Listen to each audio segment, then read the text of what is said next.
So last time, we have talked about the differentiation or pagkakaiba ng sciatica and piriformis.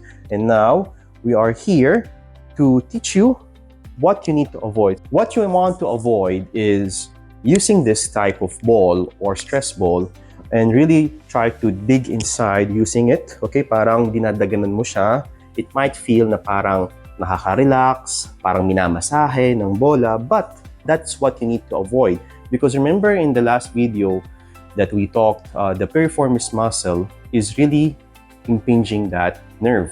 So imagine niyo if you're impinging it more or parang nilalagyan niyo ng pressure, mas nakakadagdag to ng problema in the long run. So the first exercise that is best of the best, of course, is what you can do it by yourself is this type of stretch. So in this type of stretch, you're trying to stretch your piriformis. So kunwari, ang masakit sa inyo or the affected area is your right butt. Okay? So get in this position na naka-bend yung tuhod, nasa yung affected area will be nasa harapan, naka 90 degrees, and the other or the unaffected or yung hindi masakit will be nasa gilid at saka palikod siya. What you're trying to do here is just stretch it until you can. Reza, kindly please bend forward. Okay, so main important thing here is you're trying to maintain your back straight. Huwag mo siyang hayaan na naka-slouch ka, tapos bend forward. So, if you're trying to do this kind of stretch for the piriformis, you're not really emphasizing or focusing on the muscle ng piriformis. So, to really get the stretch of the piriformis muscle, maintain your back straight, and then you can either bend forward or at your 2 o'clock. So if this is your 12, so 1, 2, imagine like that, and then stretch as long as you can, as tolerated. Try to avoid any unnecessary aggressive stretching because this can furtherly increase the pain. Siguro at that time, it might feel relief pag sobrang minisa-stretch, pero afterward, it will really increase the pain. You can maintain this position for 15 to 20 seconds hold, and you can do it for 5 repetitions. Okay, you can do it for twice a day. Okay, so the first stretch that we have talked kanina is that we are trying to stretch is the piriformis muscle. That is if you have the piriformis syndrome. Now, to know which is which, you have to consult with your doctor, of course, or better, consult with us. Let's say, for example, you have known that you are having sciatica. So what is the best treatment or exercise to help you alleviate or decrease the pain? So we call this as the gravitational decompression using any kind of thing that you can hold on to. Yan, yung pinakakaya nyo, ha? Huwag nyong i-reach yung sobrang taas. Bakit? Because you're trying to suspend yung ankle mo sa floor. Because kung halimbawa, ang ginagawa mo dito is pagtaas ng foot, if you're trying to do this kind of exercise, ang nangyari talaga dito, you're not really trying to elongate yung muscle.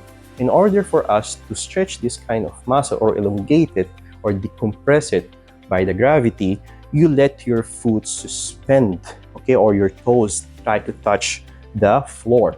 Okay? So once you are in that kind of position of comfort na masarap, parang nasi-stretch siya, then hold it for 15 seconds and you can do it for 5 repetitions. Or if hindi kaya yung 15 seconds hold, then try to decrease or minimize the hold up to 5 and work from there as you get better. Okay? So you can do this for once a day and you can do it every day. So let's say for example, may nakasabi sa inyo na parang naglalakad ka na parang tabingi or listing. So if you are listing because you're trying to avoid yung pain na, kunwari ang pain mo is you're affected is your right, then may nakakapansin or napapansin mo sa salamin na naglalakad ka na sa left leg more than the right. Kunwari, ang masakit sa kanya is the right. Okay, go walk.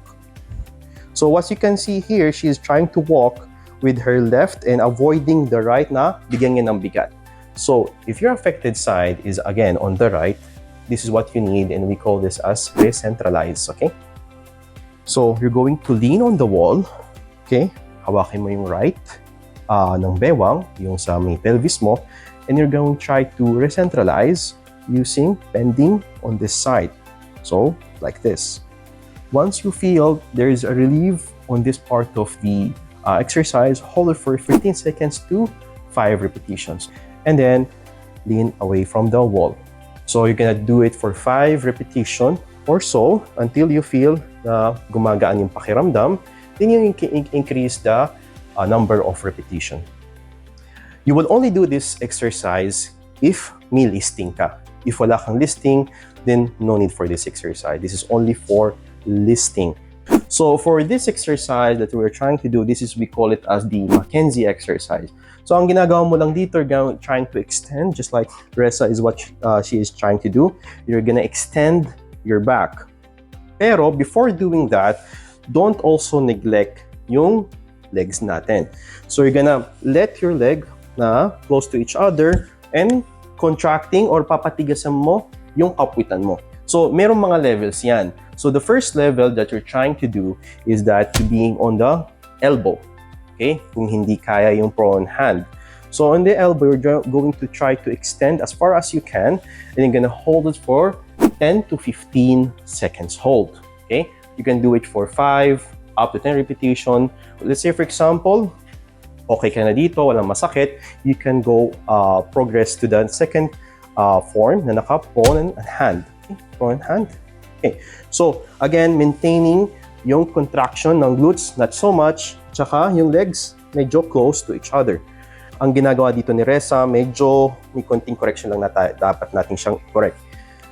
If you're trying to do this exercise na nakataas masyado yung bewang mo, then you're not really extending the back. You have to keep contact yung likod, yung bewang mo sa may floor or sa mat. Then you can just really focus on the hand. Okay? Sige Reza, angat ka. That's good. Okay. So again, keeping in mind, yung bewang is nakadikit sa floor para makuha mo yung pinaka-maximal extension ng lumbar spine. If you want to really confirm, meron tayong tinatawag na special test na parang slump test. So this is just to assess yourself if meron ka nga bang sciatica or hindi. Kunwari, ang masakit sa'yo is the right leg, getting it extended or naka-straight yung knee, taas yung ankle, and yung baba yung ulo. And if you feel a tingling sensation that radiate down, so malamang positive ka or you are positive with that symptoms na tinatawag na sciatica. So let's say for example, positive ka with that, you can do the sciatic nerve flossing, which is similar to what we have done kanina, pero mag-iiba lang yung posisyon ng ankle at saka ng ulo. You're trying to do an ankle dorsiflexion, okay? Or nakataas yung ankle and nakataas ang ulo. You can hold it for 5 seconds and then yung next mo will be nakababa yung ankle and nakababa yung ulo. Hold for 5 seconds again and then work again with that. So you can do it between 5 to 10 repetition or so na kaya mo lang. Wag kang maging aggressive with the stretching because again, it might lead to increase of symptoms. Before doing any exercise that we have taught you, kindly please consult your doctor to know what kind of condition you are going through. Those exercises that we have taught you is only for patients who are diagnosed with piriformis syndrome or with sciatica.